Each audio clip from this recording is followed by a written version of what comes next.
with this man, General Ogola. And I know for sure that I made the right decision.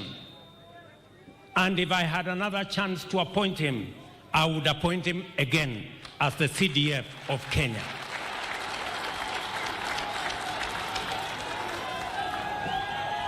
I am very confident, as I was then, that in the hands of General Ogola, the security of Kenya was assured.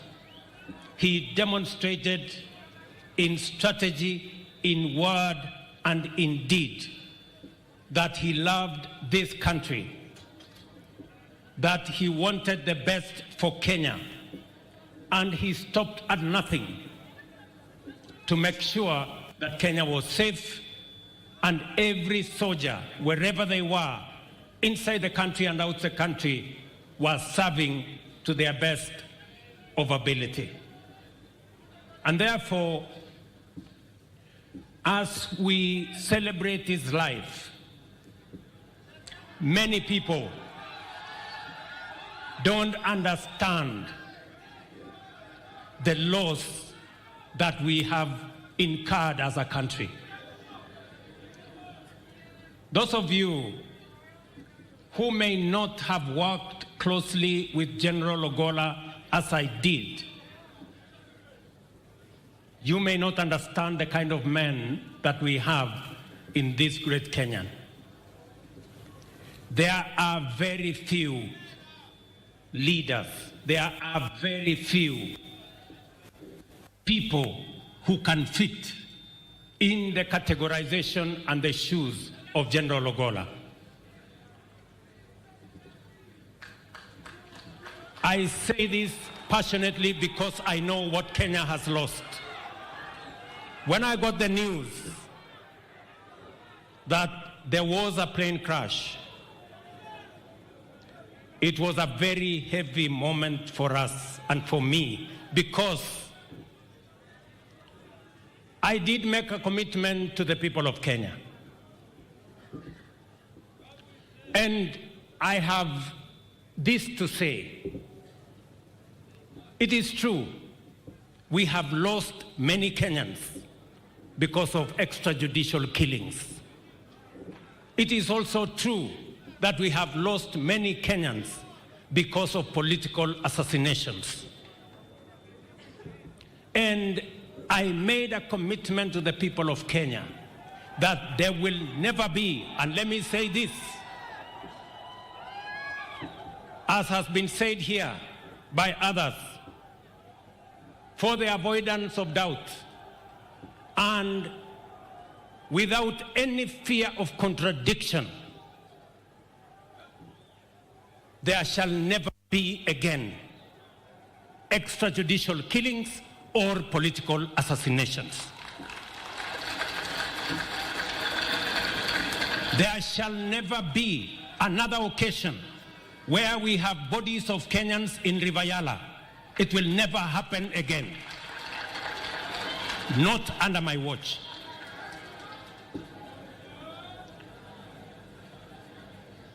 I have full confidence in KDF. They are our foremost professional entity in Kenya.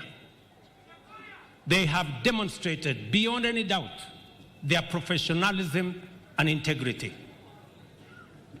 And therefore, I have full confidence that General Omenda and the team he has appointed to make sure that all details are laid bare on the accident that took away the life of General Ogola. I know the KDF are as concerned as I am, and indeed the family and every Kenyan, on the life of General Ogola. And I want to assure the country that the KDF our Kenya Air Force have the requisite integrity and professionalism to make sure that there will be no shroud of doubt on what happened to General Ogola. Let me also say, as a country, that for a very long time, ethnic bigotry, ethnic profiling, ethnic chauvinism has informed our politics and the events in our country. I want to commit to Kenya that we decided and I committed we are opening a new chapter in Kenya where every Kenyan will have an opportunity on account of merit and no other consideration.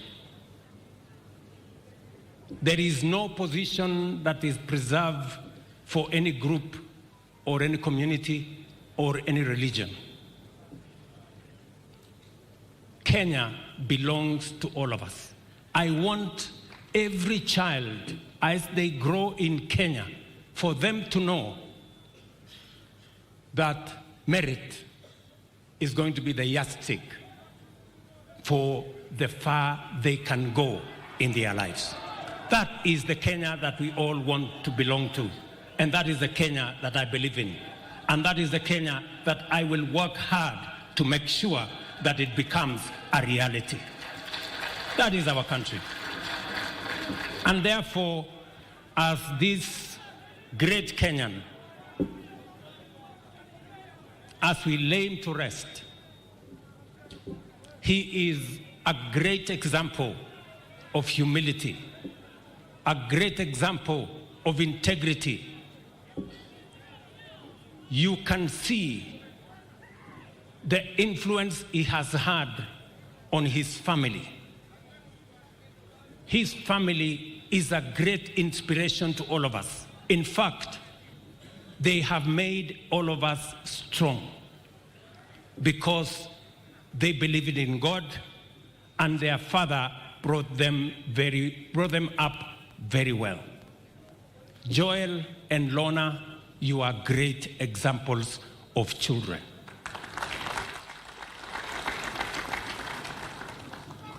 I was surprised, amazed actually, that my own daughter was greatly influenced